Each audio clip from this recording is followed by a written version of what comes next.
I handed over 40% of my company as a gift, only to watch my daughter and her husband use it as a weapon in a rigged court to seize everything else. But when I used my accountant's precision to expose the bribed judge's secret financial tie, the perfect trap became theirs. Before continuing, write where you are from or what time it is. I signed the last page, the pen scratching loud on the thick paper. The slight tremor in my hand wasn't fear. It was something closer to exhausted pride. For 30 years, I had built Gibson and Associates from nothing. Now, I was freely giving 40% of it to my daughter, June, ununice, and her husband, Ethan, steward. Mrs. Chen, the notary, smiled across her mahogany desk, stamping the final document. "Congratulations, Mr. Gibson," she said. "This is quite a generous gift." I looked at June. At 36, she was a polished executive, but I still saw the girl who helped me sort files above the dry cleaner years ago. "Family comes first," I told Mrs. Chen. "Always has, always will." Ethan reached over and shook my hand. His grip was firm, his smile bright. "We won't forget this, Heyman, I promise." The papers felt substantial in my hands as Mrs. Chen slid them into a leather portfolio. The firm was worth $800,000 according to the valuation. June was walking away with over $300,000 in equity. I thought of her 10th wedding anniversary next week. What better gift than security? Outside, the March sunshine was a clean break from the usual Philadelphia overcast. My car sat next to Ethan's new BMW. I had made sure June had a good salary, $95,000 a year plus bonuses, more than fair for her role. "Come to the house," I said. "I made dinner. We should celebrate properly." They exchanged a quick, unreadable glance. Then Ethan nodded. "Sounds perfect." The drive took a peaceful 25 minutes. I spent the time basking in the warm glow of having done the right thing, something lasting. My colonial house looked welcoming in the late light. The dining room table was set. I had spent the morning preparing their favorite herb-roasted chicken. "You've outdone yourself," Ethan said, surveying the spread. June sat down without comment. I poured the wine. My hand was steady now. "To family," I said, raising my glass. "To the future, to what we deserve," Ethan replied. We drank. The wine was smooth. "I've been thinking about the transition," I began, cutting into the chicken. "We should probably set up a formal schedule. Go over the client portfolios. Make sure you're comfortable with the 40%. June's voice cut through my planning. It was flat and cold, like a sheet of ice cracking. I looked up. 40%, she said. "That's what you think I'm worth?" My fork paused halfway to my mouth. "It's a gift worth over $300,000. Ethan interrupted, his voice harder than I had ever heard it. "A gift? You've been exploiting your daughter for 12 years. The word hit me like a slap. Exploiting? "You know that's not— "You gave us scraps," June said, staring at her wine glass and rotating it slowly. "I worked for pennies while you got rich. $95,000 a year is pennies." My voice rose slightly. "That's well above market rate for—" Ethan pushed his chair back. The scraping sound was harsh, deliberate. "Yes, pennies. Here's what's happening, old man." He was tall, and suddenly the dining room felt smaller. "You transfer everything, the house, the rest of the firm, or we take you to court. Your choice." The room tilted. "June, you agree with this?" She finally met my eyes. Her expression was ice. "I should have done this years ago." "Done what? I've given you everything." "You owed it to me," she said. "And now we're collecting." Ethan moved toward the door. "We want the house. We want the remaining 60%. You have 1 week to think about it." "That's not true. None of that is a— See you in court then." June rose, her napkin a crumpled, discarded thing on the table. She followed him out without looking back. The front door closed. The house settled into silence. I sat there, the signed portfolio a lie beside my plate. The dinner I'd spent the morning preparing was getting cold. I picked up the portfolio, opened it, and looked at my signature. 40% given freely with love, and they had taken it as a down payment. I pushed the congealed chicken away. I heard the car engine start outside. The sound faded down the tree-lined street. I had believed in family. The dining room suddenly felt enormous and empty. 2 weeks crawled past. I called June 17 times. Silence. My regular lawyer told me to wait, give them space. But I couldn't shake Ethan's words. See you in court. The courier arrived on a Thursday morning. The doorbell's ring made me jump. Legal documents for Heyman Gibson, the courier said, holding out an envelope with an official seal. I signed, took the heavy envelope. It was the kind of weight that means trouble. I scanned the first page, the formal language swimming before my eyes. My own daughter was suing me. I stood in my doorway, reading words that couldn't be real. Gibson v. Gibson. Complaint for damages and equitable relief. Exploited. The word jumped from the page. They were demanding the house worth $650,000 and the remaining 60% of the firm worth roughly $480,000. Over $1 million in assets for emotional damages. I closed the door. The paper was hot in my hand. I had to fight. I walked to my study and spread the legal papers across my desk. I pulled out 12 years of payroll records. Numbers were clean, logical, provable. I had paid June $95,000 plus benefits. The evidence was overwhelming. Facts had to win. Tom, my passive lawyer, reviewed the documentation. It looks good, Hyman, he said, but his voice was uncertain. We would present this at the preliminary hearing. When is that? I asked.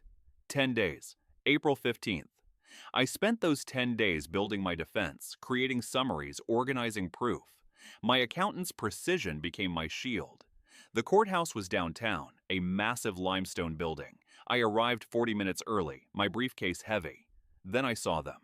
June and Ethan stood near the elevator with a man in a gray suit, their lawyer. They were laughing about something. I walked toward them. June, I said. She looked past me, through me, as if I were transparent. June, can we please talk? Their lawyer stepped between us. Mr. Gibson, any communication should go through me. Ethan was smirking. See you in there, old man. Judge Richard Palmer, Judge Rick, presided. He looked at me with undisguised disdain. Mr. Gibson, I've read your brief. Frankly, it's unconvincing. Tom stood. Your Honor, if we could present the salary records...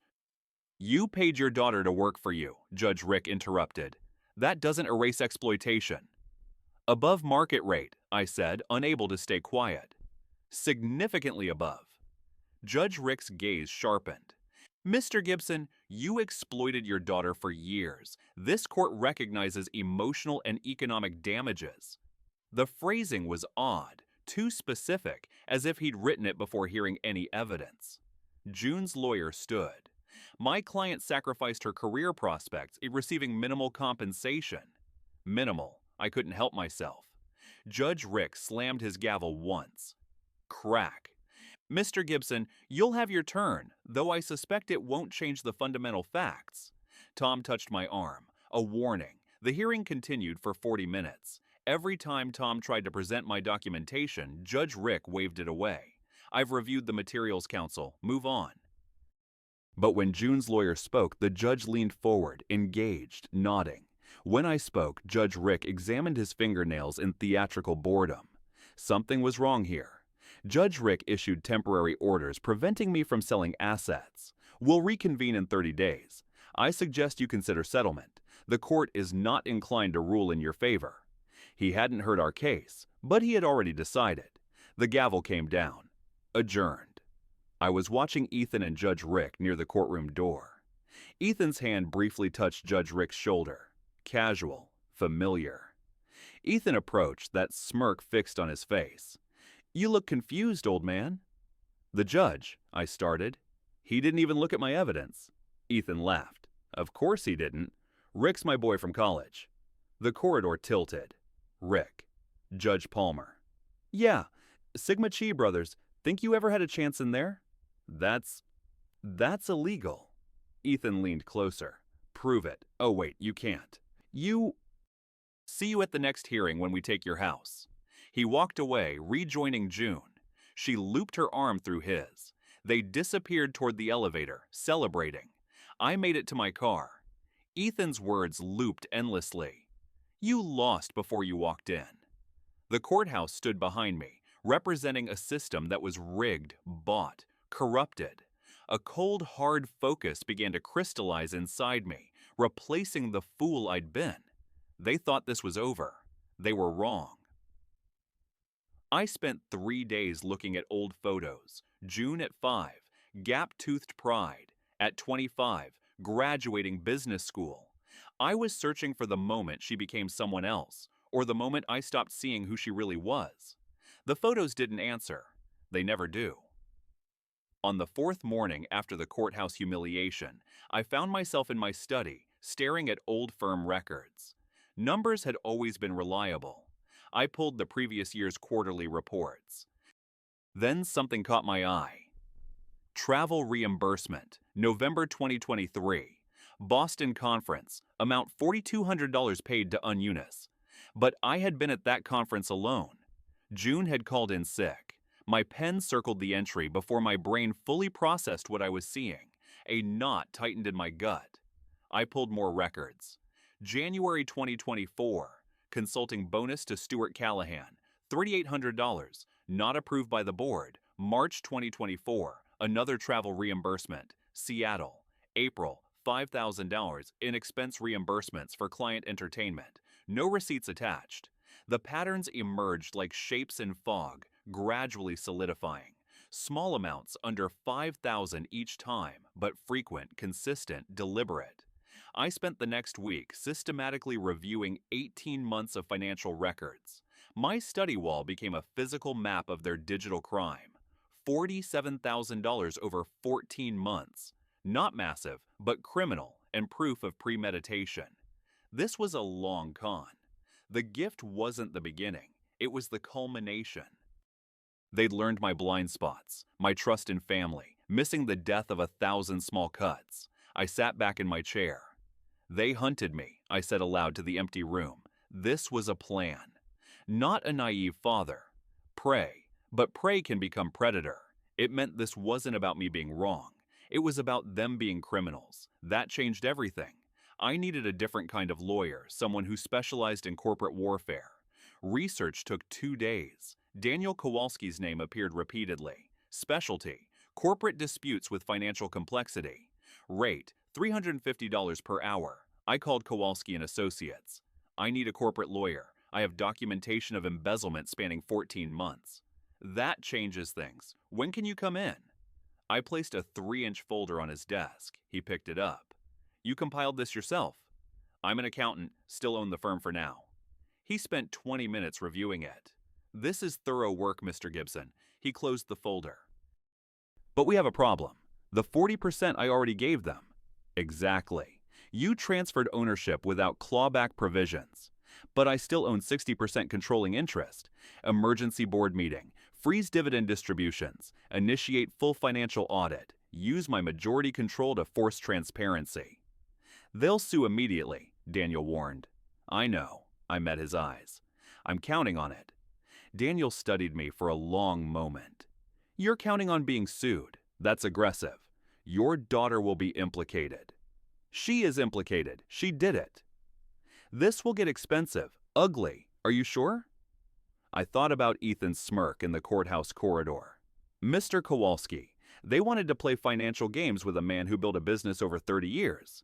Yes, I'm sure. He nodded slowly. All right, I'll drop the board meeting notice. You'll need to personally deliver it to all members, including June and Ethan. I stood, picking up my folder. I can do what needs to be done. I caught my reflection in the glass building facade outside. Thinner, older. But there was something else. Focus. Purpose. The legal papers in my briefcase were weapons. The week between meeting Daniel and the board meeting was preparation. Daniel warned me, stay clinical, avoid emotional language, you're exercising fiduciary responsibility. I arrived at Gibson and Associates 40 minutes early. My firm, my conference room, my rules. I placed a formal agenda at each position. Daniel arrived next. June and Ethan arrived last, radiating hostility. What is this, Heyman? Ethan demanded, not sitting. Emergency board meeting, properly noticed per company bylaws. Please sit. Daniel's voice cut clean. Mr. Callahan, as a board member, you're required to attend. Ethan sat, glaring. I opened the agenda. First item, I'm proposing immediate suspension of all dividend distributions pending completion of a comprehensive financial audit. Ethan's hand slammed the table. Thud. You can't do that. As majority shareholder with 60% control, I can and am. June leaned forward. Dad, you're hurting us financially. Miss Gibson, if the firm's finances are sound, an audit will prove that, unless there's something concerning hidden in those finances. I'm proposing an audit. All in favor? My 60% carried it. Ethan and June's 40% meant nothing. Ethan stood, his chair scraping back harshly. Fine, freeze the dividends. We'll see you back in court tomorrow. That's your right. I think I'm exercising my responsibilities as majority owner, which incidentally I became after giving 40% to you as a gift. Worst mistake you ever made. They left. The conference room door slammed hard enough to rattle the framed licenses. They'll file emergency motions within 24 hours. Ethan filed within 6 hours. The email notification arrived that evening. Emergency motion claiming economic abuse, requesting an immediate restraining order and the appointment of an independent manager. Emergency hearing. Next morning. Judge Rick's courtroom, of course. We arrived prepared. Daniel had the response brief, the embezzlement evidence, and the bylaws. I had strategy, documentation, and counsel. June's lawyer painted me as a vindictive father. Judge Rick nodded along. When Daniel stood to present our evidence, Judge Rick didn't look up. Your Honor, we have evidence of embezzlement that directly explains Mr. Gibson's corporate actions. Counselor, this isn't a criminal trial. The motion concerns economic abuse. Judge Rick's gavel came down sharp. That's not relevant to this motion. Mr. Gibson froze assets to punish his daughter. That's retaliatory and abusive. Protecting corporate assets from theft is neither retaliatory nor abusive. Your objection is noted and overruled. I'm granting the emergency motion. All actions taken by Mr. Gibson are hereby suspended. An independent manager, Mr. Robert Chen, will assume operational control.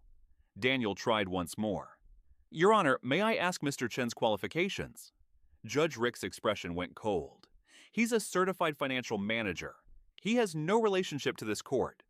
In the hallway, Daniel was already furious. I'm filing judicial misconduct complaints. That was blatant bias. I pulled out my phone and searched. Robert Chen, Philadelphia financial manager. The results loaded. Robert Chen, married to Susan Palmer. I kept searching. Susan Palmer, maiden name, Reeves, Judge Rick's wife's sister-in-law. I showed Daniel the screen. He appointed his wife's cousin. That's brazen. This is grounds for immediate misconduct complaint. File it. Ethan's voice carried down the corridor, performative. Judge Palmer, thank you for seeing through the manipulation. Judge Rick smiled. Just doing my job, son. They shook hands warmly. June walked past me. Something flickered in her eyes. Discomfort. She knew this corruption was too obvious, but she kept walking. We ended up on the courthouse steps. We'll appeal, Daniel said. File judicial misconduct complaint. Request a different judge. How long? I asked. Appeals? Months minimum. Misconduct investigation could be a year. They'll own everything by then. I watched Ethan and June drive away in their expensive car. I understood something fundamental. Judge Rick was their weapon. We need evidence they can't ignore, I said quietly. Proof so clear that even corrupt judges can't dismiss it. Daniel looked at me. What are you thinking? I'm thinking $47,000 in documented theft isn't enough. We need the whole picture. My phone buzzed. Robert Chen, the independent manager, had already changed the locks at my firm. I was shut out of my own business. They thought this was over. They were wrong. 4 days later, I sat in a cafe. My coffee had gone cold hours ago. Daniel had called that morning. Another emergency motion denied. The legal language for "we won't contradict our colleague." Robert Chen had changed the locks at my firm. 30 years building it, and now I couldn't walk through the front door. Mr. Gibson? I looked up. Irene Walsh stood beside my table. We worked together briefly 15 years ago. I was the auditor. She sat without invitation. I was in the courthouse gallery yesterday. I saw Judge Palmer dismiss your case. Then you saw me lose again. I saw a corrupt judge protect his friends while destroying an honest man. Judge Rick is corrupt. Everyone in legal circles knows it. No one can prove it. I looked back at my cold coffee. 18 months, maybe longer, I said of the complaint review. In 18 months, he will have transferred everything you own. You'll have nothing left to fight for. So, what do you suggest? Then we find evidence they can't ignore, evidence that forces immediate action.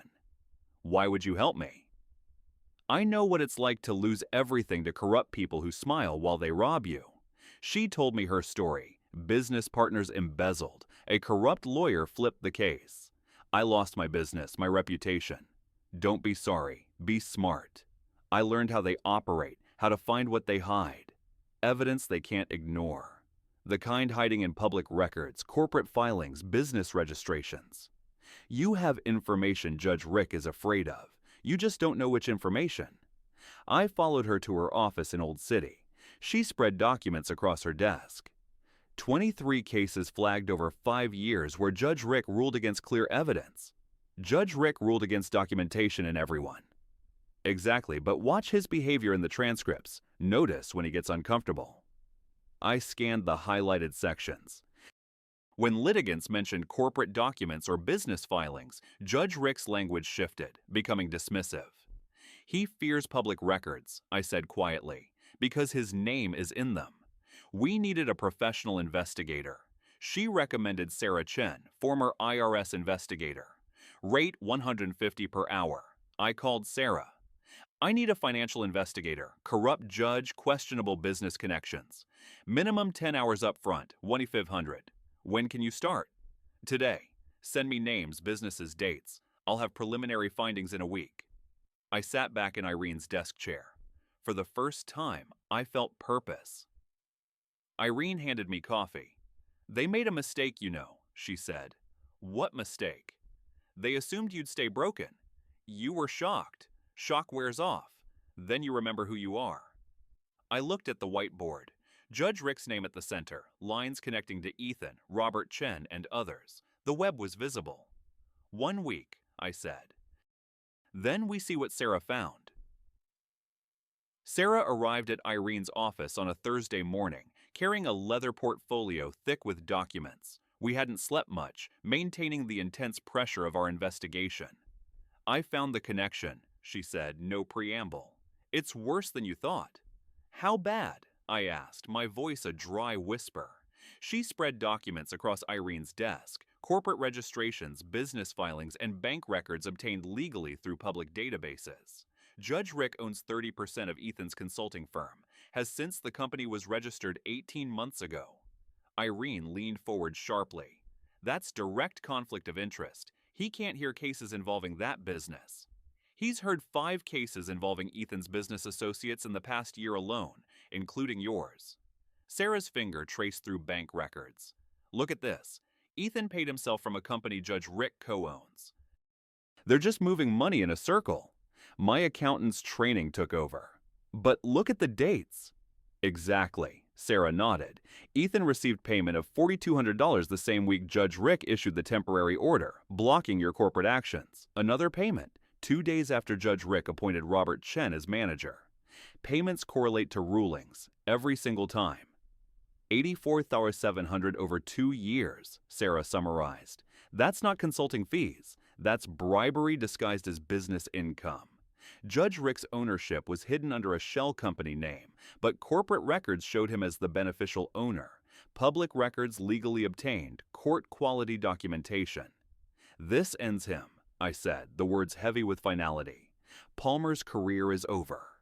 We spent the next 3 days assembling a comprehensive evidence package, business registrations, bank records, and a timeline correlating payments to my case milestones. Daniel joined via conference call. This is extraordinary evidence. We file with the Judicial Conduct Board immediately. Motion for recusal simultaneously. How fast can they act? I asked. For something this documented, emergency review, maybe 2 weeks. 2 weeks. After months of suffering, 2 weeks seemed manageable. I can wait 2 weeks. Assuming Judge Rick and Ethan don't discover we have this, Irene cautioned. Keep it quiet until we file, Daniel said. The moment this hits the court system, it becomes public record. But we had been too visible. Robert Chen, managing my firm, had noticed my silence. I wasn't protesting, just gone. Ethan got paranoid. What's the old man doing? He had someone watch me. They saw me meeting repeatedly with Irene and Sarah. They didn't know specifics, but they knew I was planning something. The counterattack came on Friday afternoon. A legal notice arrived via email while we were reviewing the final evidence assembly. I opened it on my phone, read the first paragraph, and felt my stomach drop. "What is it?" Irene asked, seeing my expression. I handed her the phone without speaking. It was an emergency petition claiming Heyman Gibson was mentally incompetent. It cited paranoid behavior, irrational accusations against a sitting judge, and an inability to manage finances. It requested an immediate psychiatric evaluation and temporary guardianship, giving Ethan and June control of all my assets, including my house. Judge Rick had already granted an emergency hearing and ordered the evaluation for next week. They were trying to declare me insane. My phone rang. Daniel. "Mr. Gibson, you cannot fight this evaluation." His voice was urgent. "If you resist, it looks like paranoia. If you argue about Judge Rick's corruption during the evaluation, it looks like delusion. You have to go. Be calm, answer normally, and pass the evaluation." What if they've paid off the psychiatrist? Then we appeal, but we have no choice. Fighting makes you look guilty. I sat in Irene's office, surrounded by the evidence that could destroy Judge Rick, but unable to use it until I proved I was sane to a stranger who might be compromised. The trap was perfect. Defend myself and look paranoid, stay silent and lose everything. "They're panicking," Irene said, pulling a chair beside mine. "This mental incompetence filing is desperation. You're thinking short term. A week from now, you pass the evaluation. 2 weeks after that, we file the evidence that destroys Palmer's career. A month from now, this is over." A month is a long time when you're standing on the edge. "Then don't look down," she said. Her hand covered mine briefly. "Look forward. We have the evidence. We have the plan. We just need you to stay standing long enough to use it." I looked at her desk. 2 folders side by side. One contained the documented criminal corruption against Judge Rick. The other contained the psychiatric evaluation order. Everything we'd worked for was trapped behind this one test. "Pass the evaluation first," Irene said quietly. "In other words," I said, the bitterness sharp in my throat, "act like my daughter didn't betray me and a judge isn't trying to steal my life." "Exactly," she said. "For 1 hour, you need to be the man you were before any of this happened." I wasn't sure that man still existed, but the alternative was giving them everything without a fight. The week before, the evaluation was torture. Irene drilled me on responses, calm, rational, no mention of Judge Rick's corruption. Daniel sent guidelines: appear cooperative, not defensive. Act like a man grieving family betrayal, not paranoid about conspiracies, even though it was a conspiracy. Dr. Melissa Taus's waiting room was generic, beige walls, magazines nobody reads. I sat reviewing mental notes. Everything depended on the next hour. "Mr. Gibson," the receptionist called. Deep breath. I stood. Dr. Taus's office was warmer, comfortable chairs, natural light. She was mid-40s, competent demeanor. "Mr. Gibson, I've reviewed the court filing," she said. "It claims you're demonstrating paranoid behavior and are unable to manage your finances. How would you respond to that?" "Careful," exactly as Irene coached. "I'd say I'm dealing with a difficult family situation and legal challenges which causes stress, but doesn't impair my judgment."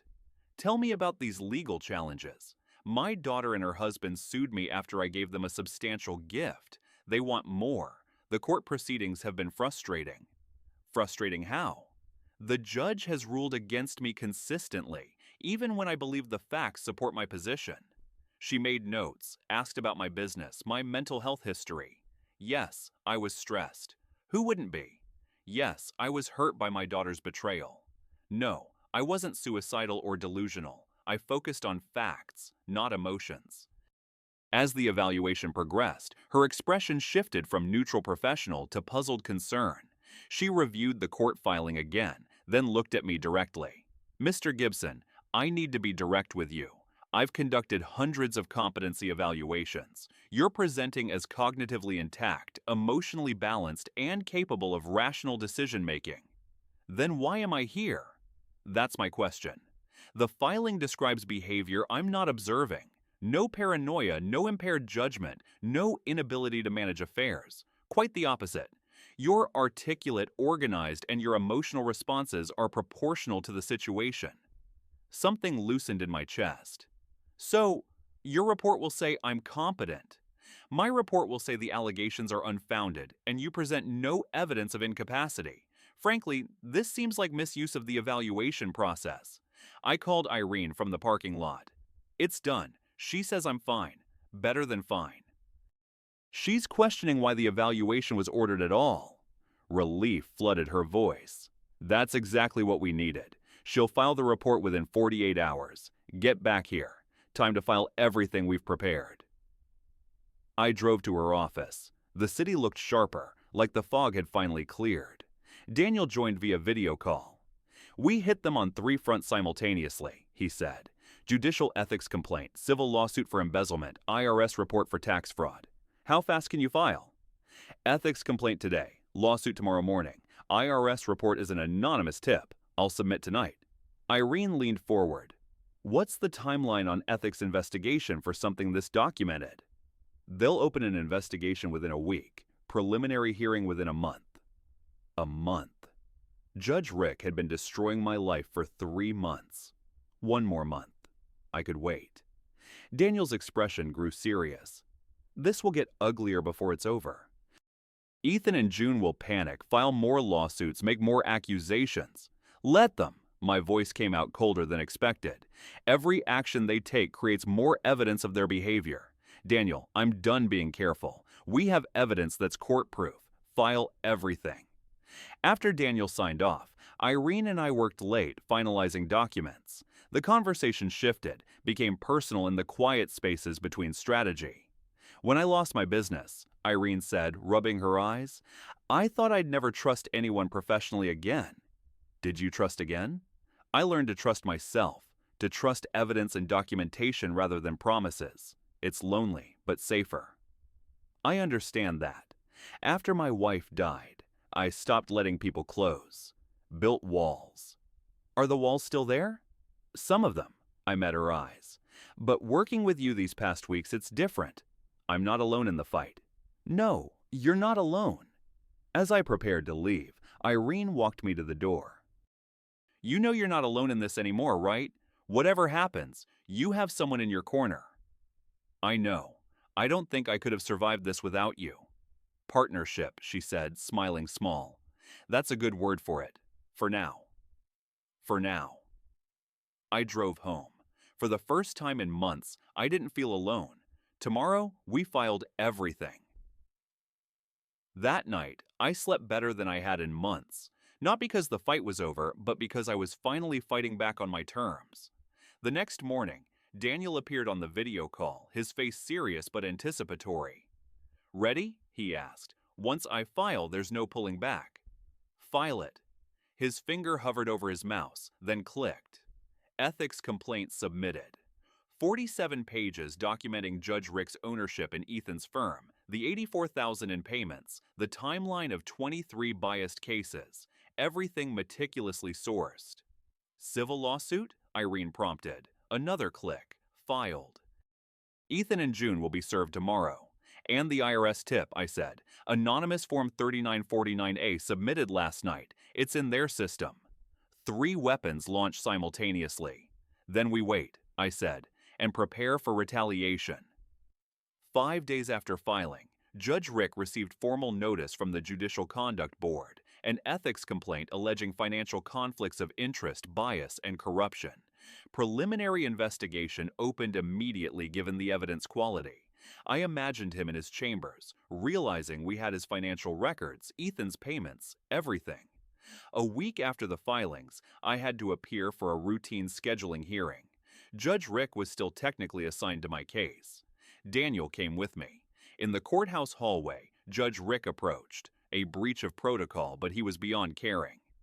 Mr. Gibson, you're making serious accusations against a sitting judge. Old Heyman would have stayed silent, intimidated. New Heyman looked him directly in the eyes. I filed a complaint with the proper authorities. That's my legal right. Judge Rick stepped closer, invading my space. You're playing with fire. People who accuse judges sometimes lose more than lawsuits. I didn't step back. Your Honor, if there's an ethics concern, that's between you and the conduct board, not me. Baseless accusations have consequences. I raised my voice slightly, clear and audible, creating witnesses. I have full confidence the board will review the evidence objectively and reach appropriate conclusions. Translation: I have proof, and threatening me just creates more evidence. Other attorneys noticed. Judge Rick realized his mistake. He turned, walked back toward the courtroom. Word would spread. That was either very brave or very reckless, Daniel whispered. Probably both, but I'm done being afraid of him. The same week, Ethan and June were served with the civil lawsuit. Allegations, embezzlement, fraudulent expenses, demanding 2 years of financial disclosure. Ethan's panic was immediate. He called a different lawyer. The new lawyer saw the lawsuit was well-crafted, evidence-supported. Financial disclosure will reveal everything. If you took money improperly, it's going to come out. Ethan's response was predictable. More aggression. They hired an aggressive litigator known for scorched earth tactics. Within a week, he filed a countersuit. Heyman Gibson was allegedly interfering with business operations, defaming June and Ethan with baseless accusations, causing severe emotional distress. Demand: $500,000 in damages. A desperate move trying to bury me in legal fees, but also a strategic mistake. Every counterclaim created discovery opportunity. Daniel reviewed the countersuit. It's weak. Typical intimidation tactic, but it will be expensive to defend. How expensive? Another $20,000 minimum. My liquid savings were almost gone. But you're not stopping, Irene said, her hand touching my arm. No, we finish this. Every claim they make creates discovery opportunities. We can subpoena their financial records, depose them under oath, force them to answer questions. How long until Judge Rick's preliminary hearing? 3 weeks. Judicial Conduct Board moves fast when evidence is this clear. 3 weeks. I could last 3 weeks. Those 3 weeks were a blur of depositions and legal maneuvering. Ethan and June's aggressive lawyer filed motion after motion, trying to delay, deflect, overwhelm. But Daniel matched them, filing for filing. I was at Irene's office when Daniel called. It happened, he said. My blood ran cold, then hot. What? Judicial Conduct Board suspended Palmer pending investigation. He's off the bench, effective immediately. All his cases are being reassigned. Judge Rick, who'd seemed untouchable 3 months ago, was now suspended. Who gets my case? Judge Martha Brennan. 20 years on the bench, reputation for fairness. No connection to Judge Rick or Ethan. An honest judge. I'd forgotten what that looked like. First hearing in 5 days. The 5 days before the hearing felt longer than the previous 3 weeks. We reviewed the evidence of embezzlement, Ethan's unreported income, the timeline of Judge Rick's bias. But now we were presenting to someone who would actually read it. Judge Brennan's courtroom felt different immediately. Professional, focused, no visible bias. She had clearly read everything. Help me understand your position, Mr. Callahan, she opened, addressing Ethan directly. Your father-in-law gave you 40% of his business as a gift. Now you're suing for his house and remaining 60%. Explain the legal basis. Ethan tried his manipulation tactics, attacking my character. Judge Brennan cut him off. That's not an answer to my question. Legal basis, counselor. Without Judge Rick's bias, their case was naked, weak. I see a gift, documented salary above market rate, no evidence of exploitation, Judge Brennan noted. I see a subsequent lawsuit, temporary orders from Judge Palmer, now under ethics investigation. Help me see what I'm missing. Silence. They had nothing. The same week, Ethan received an IRS audit notice. Sarah Chen's tip had triggered an investigation of his unreported consulting income. The IRS wanted documentation for all business income 2023-2024. The $84,700 in consulting fees from Judge Rick's co-owned firm was never declared. Tax liability, approximately $42,000 including penalties. Deliberate tax evasion was a federal crime. Daniel called Ethan's lawyer with an offer. Your clients withdraw all claims, return 40% ownership, pay Mr. Gibson's legal fees $28,000. In exchange, we don't pursue criminal embezzlement charges or cooperate with IRS prosecution. That's extortion. That's negotiation. Your clients committed documentable crimes. We're offering them escape from prison. That evening, my phone rang. June. First contact since the courthouse months ago. Dad, can we talk? Just the two of us. I agreed to meet at a coffee shop downtown. She arrived looking broken, weight loss, visible stress. Her voice shook. It was all Ethan's idea, she said. He convinced me you owed us, that you'd been using me. I know now I was wrong. I'm so sorry. Her tears seemed genuine. I listened. When she finished, my response was measured and cold. June, you're 36 years old. You're not a child who was manipulated. You made choices. You signed legal documents. You stood in court and watched Ethan attack me and you said nothing. Dad, please, I made a mistake. You made a choice. Choices have consequences. I gave you everything, my business. You chose greed over family. I paused. I forgive you, but I can't forget. You're not my daughter anymore. A week later, we returned to Judge Brennan's courtroom. Preliminary ruling hearing. Judge Brennan announced, based on evidence reviewed, I'm inclined to dismiss plaintiff's claims against defendant Gibson. Transfer of business ownership appears to have been a gift with no legal obligation for additional transfers. The final hearing was 1 week away. The dominance was almost complete. The morning of the final hearing, Irene and I arrived with Daniel. In the hallway, Ethan wouldn't make eye contact. June looked at me with regret. Judge Brennan began immediately. This case represents both judicial system failure and correction. Under Judge Palmer, improper orders were issued without adequate factual basis. This court will correct that. She methodically dismantled their claims. No evidence of exploitation. Salary records showed above-market pay. The gift was voluntary, documented. More concerning, Judge Brennan continued, evidence shows plaintiffs engaged in embezzlement following the gift transfer. Unauthorized bonuses, fraudulent expense reimbursements totaling $47,000. This bad faith conduct voids the original gift transfer under Pennsylvania law. Her gavel hit once sharp. The 40% ownership transfer is hereby declared null and void. Full ownership returns to defendant Gibson. She addressed Ethan directly.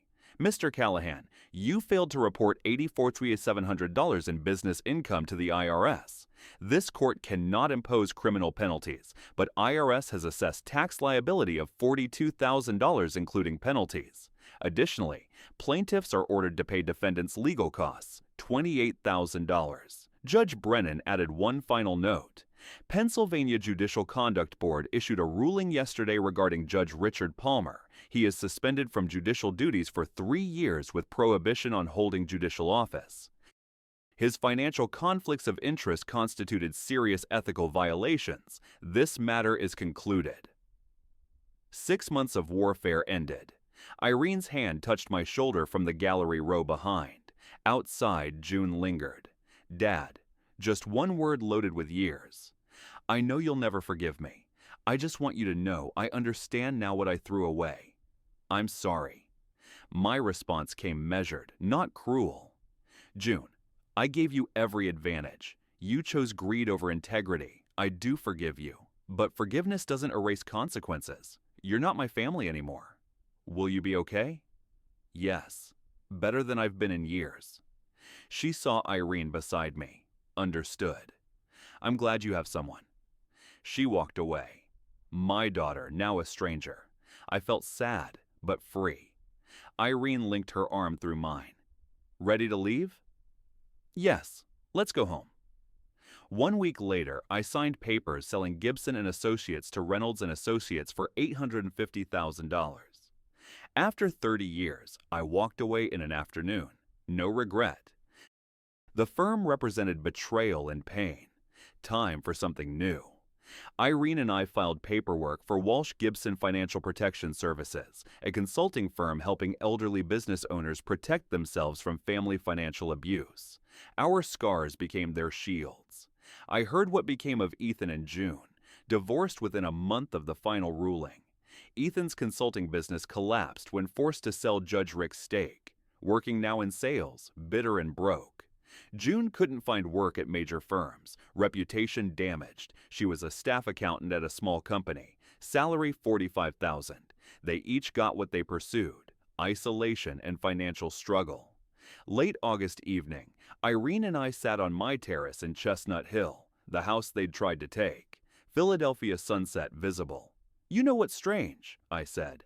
"I gave them everything, and they wanted even more. Some people can't appreciate gifts. They only understand taking. I almost gave up multiple times. But you didn't. You fought. We won." Irene leaned against my shoulder. "You're not alone anymore. You won't be again." I smiled, the first genuine smile in months. "No, I won't be." 6 months ago, I said quietly, I sat in this house thinking my life was over. "What do you think now?" "That maybe it's just beginning." Irene's hand rested in mine. "New business launching next week, new partnership formed, old wounds healing." I'd learned that justice exists but requires fighting for, and that even at 64, after betrayal and loss, life could begin again. The story ended not with triumph, but with a quiet restoration of dignity, and that was enough.